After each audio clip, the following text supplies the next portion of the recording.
آل قابیل کے ساتھ جہاد کیا، جس میں اللہ تعالیٰ نے انہیں کامیابی عطا فرمائی اور بہت سے لوگ دین حق کی جانب راغب ہو گئے۔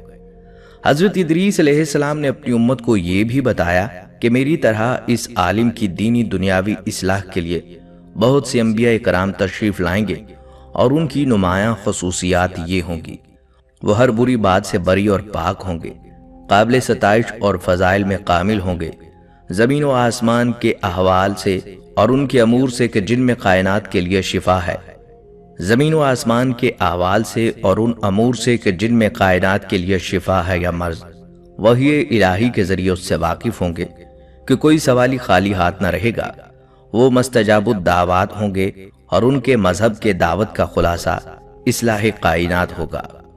بلال بن سیار کہتے ہیں کہ حضرت ابن عباس رضی اللہ تعالیٰ عنہ نے حضرت قعب سے پوچھا کہ قرآن پاک کی اس آیت یعنی ہم نے ان کو اونچی جگہ اٹھا لیا کا کیا مطلب ہے؟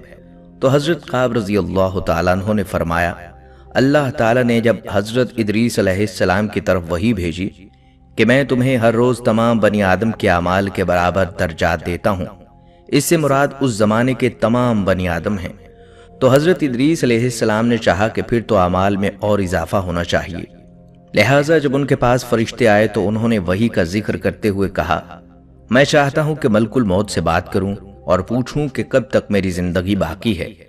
فرشتے نے حضرت ادریس علیہ السلام کو اپنے پروں پر اٹھا لیا اور انہیں لے کر آسمان کی طرف بلند ہو گیا۔ جب وہ چوتھے آسمان پر پہنچے تو ان کی ملک الموت سے ملاقات ہو گئی جو نیچے اتر رہے تھے۔ حضرت ادریس علیہ السلام کے دوست فرشتے نے ملک الموت سے حضرت ادریس علیہ السلام کے بارے میں ذکر کیا تو اسرائیل علیہ السلام نے پوچھا، حضرت ادریس کہاں ہیں؟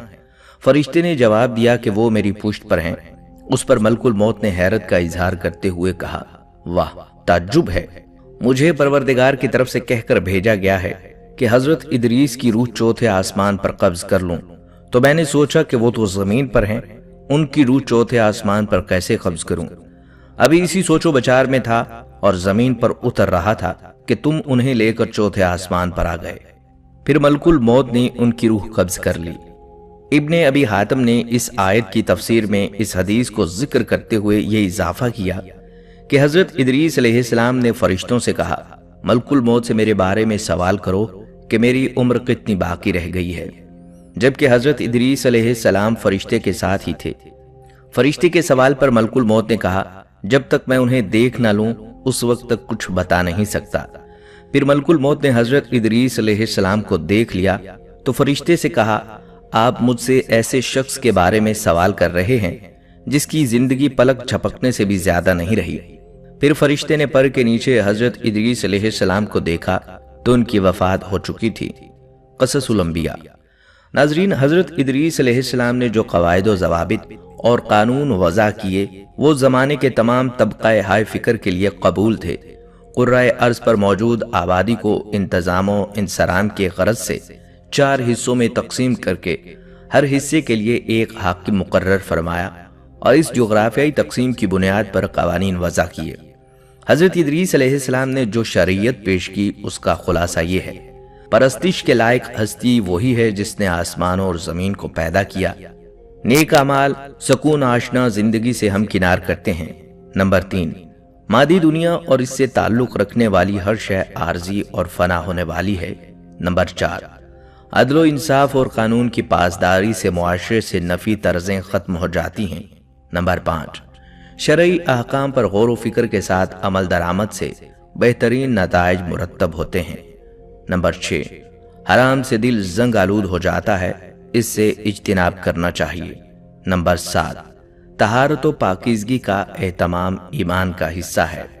نمبر 8، ایام بیض یعنی ہر قمری ماہ کی 13، 14 اور 15 تاریخ کے روزے رکھنا اور زکوٰۃ دینا باطنی پاکیزی اور مال و دولت کی محبت سے نجات کے لیے بہترین عمل ہے۔ نمبر 9، حضرت ادریس علیہ السلام نے اپنی امت کے لیے سال میں چند دن عید کے لیے مقرر فرمائے اور مخصوص اوقات میں نظر اور قربانی دینا فرض قرار دیا۔ شہروں میں سڑکوں کا جال بچھایا، کاروبار کے لیے مارکیٹیں بنوائی، کھیل کود کے لیے میدان بنوائے، مکانات اور دوسری عمارتوں کو نقشے کے مطابق بنانے کی پلاننگ کی۔ حضرت ادریس علیہ السلام نے علم و عمل کے اعتبار سے نوع انسانی کو 3 طبقات میں تقسیم کیا: علماء، بادشاہ، رعیت۔ حسب ترتیب ان کے مراتب مقرر فرمائے۔ علماء کو پہلا اور بلند درجہ دیا گیا، اس لیے کہ وہ اللہ تعالیٰ کے سامنے اپنے نفس کے علاوہ بادشاہ اور رعایا کے معاملات میں جواب دہ ہیں۔ بادشاہ کو دوسرے درجے پر رکھا گیا کہ وہ اپنے نفس اور امور مملکت کے جواب دہ ہیں۔ رعایا چونکہ صرف اپنے نفس کے لیے جواب دہ ہے، اس لیے وہ تیسرے طبقے میں شامل کی گئی، لیکن یہ طبقات نسل و خاندانی امتیازات کے لحاظ سے نہیں تھے۔ روایت کی جاتی ہے کہ ان کی انگوٹھی پر یہ عبارت کندہ تھی: اللہ پر ایمان کے ساتھ صبر فتح مندی کی علامت ہے۔ کمر سے باندھنے والے پٹکے پر تحریر تھا: حقیقی عیدیں اللہ تعالیٰ کے فرائض کی حفاظت میں مخفی ہیں اور دین کا کمال شریعت سے وابستہ ہے۔ نماز جنازہ کے وقت جو پٹکا باندھتے تھے اس پر حسب ذیل جملے تحریر تھے: سعادت مند وہ ہے جو اپنے نفس کی نگرانی کرتا ہے، اللہ کے سامنے انسان کے شفیع اس کے اپنے نیک اعمال ہیں۔ ناظرین، روایت کے مطابق حضرت ادریس علیہ السلام نے دین الہی کے پیغام کے علاوہ سیاست، شہری زندگی اور بود و باد کے تمدنی طریقوں کی بھی تعلیم کی، اور اس کے لیے انہوں نے ایک فرقہ اور جماعت سے طلبہ جمع کیے اور ان کو مدنی سیاست اور اس کے اصول و قواعد سکھائے۔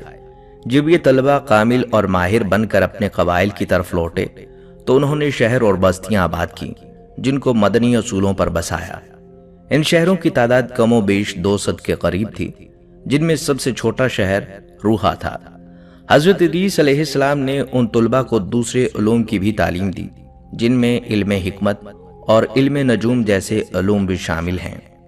حضرت ادریس علیہ السلام پہلی ہستی ہیں جنہوں نے علم حکمت اور نجوم کی ابتدا کی، اس لیے اللہ تعالیٰ نے ان کو آسمان اور ان کی ترکیب کواکب اور ان کے جمع و تفریق کے نقاط اور ان کی باہم کشش کے رموز و اسرار کی تعلیم دی اور ان کو علم عدد و حساب کا عالم بنایا۔ اور اگر اس پیغمبر خدا کے ذریعے ان علوم کا علم نہ ہوتا تو انسانی فطرت کی وہاں تک رسائی مشکل تھی۔ انہوں نے مختلف گروہوں اور امتوں کے لیے ان کے مناسب حال، قوانین و قواعد مقرر فرمائے۔ حضرت ادریس علیہ السلام کی بیان کردہ حکمت اور ان کے علوم کے سامنے رکھ کر تفکر کیا جائے، یہ حقیقت آشکار ہو جاتی ہے کہ اللہ کی تفویض کردہ امانت یعنی خلافت و نیابت سے متعلق علوم اور ان علوم کے ذریعے کائنات میں تصرف کر کے موجودات کو تسخیر کا اختیار صرف انسان کو حاصل ہے۔ اللہ نے بحیثیت خالق اپنے بندوں کو ایسا علم عطا کیا کہ ان کے اندر ساری تخلیقی صلاحیتیں پیدا ہو گئیں۔ آدم زاد ان صلاحیتوں کے استعمال سے اللہ کی مخلوق کو فائدہ بھی پہنچا سکتا ہے اور اپنی ان تخلیقی صلاحیتوں سے مخلوق پر عرصہ حیات تنگ بھی کر دیتا ہے۔ صلاحیتوں کے استعمال سے سامنے آنے والی تخلیق طرز فکری کی عکاسی کرتی ہے۔ طرز فکر اگر مثبت ہے اور انبیاء اکرام اور ان کے وارث اولیاء اللہ کی طرز و فکر سے ہم آہنگ ہیں تو اس سے جو بھی عمل صادر ہوتا ہے وہ بھی نئی تخلیق سامنے آتی ہے۔ وہ نوع انسانی اور دیگر مخلوق کے لیے سکون، آرام، راحت اور خوشی کا باعث ہوتی ہے۔ اور طرز فکر اگر محدود دائرے میں قید ہے، ذاتی منفعت اور انفرادی اغراض کے خول میں بند ہے، تو تخلیقی صلاحیتوں کا استعمال کسی بھی طرح نوع انسانی کے اجتماعی مفاد میں نہیں ہے، کیونکہ صلاحیتوں کا استعمال صرف اور صرف اسی کے لیے ہے کہ کسی ایک فرد یا مخصوص گروہ کی اجارہ داری قائم کر کے اپنی ہی نوع کے افراد کو محکوم بنا دیا جائے۔ اس لیے طرز فکر کے زیر اثر منظر عام پر آنے والی تخلیقات اور نئی نئی ایجادات بجائے سکون و آرام کے نوع انسانی کے لیے مصیبت بن جاتی ہیں۔ انبیاء کرام چونکہ جس طرز فکر کے حامل ہوتے ہیں جس میں یہ بات راسخ ہوتی ہے کہ کائنات کی تمام چیزوں کا اور ہمارا مالک اللہ ہے، کسی چیز کا رشتہ براہ راست ہم سے نہیں بلکہ ہم سے ہر چیز کا رشتہ اللہ کی معرفت قائم ہے، لہٰذا ان کی سوچ لامحدود وسعتوں کی حامل ہوتی ہے اور اللہ تعالیٰ کے ان فرستادہ بندوں سے اللہ کی عطا کردہ اختیارات کے تحت جو تخلیقات ظہور میں آتی ہیں ان سے اللہ کی مخلوق کی فلاح کا سامان میسر آتا ہے، کیونکہ وہ مظاہر کے پس پردہ کام کرنے والی حقیقت سے باخبر ہوتے ہیں اور حقیقت میں ذہنی انتشار نہیں ہوتا، حقیقت کے اوپر غم اور خوف کے سائے نہیں منڈلاتے، حقیقی دنیا سے متعارف بندے ہمیشہ پرسکون رہتے ہیں۔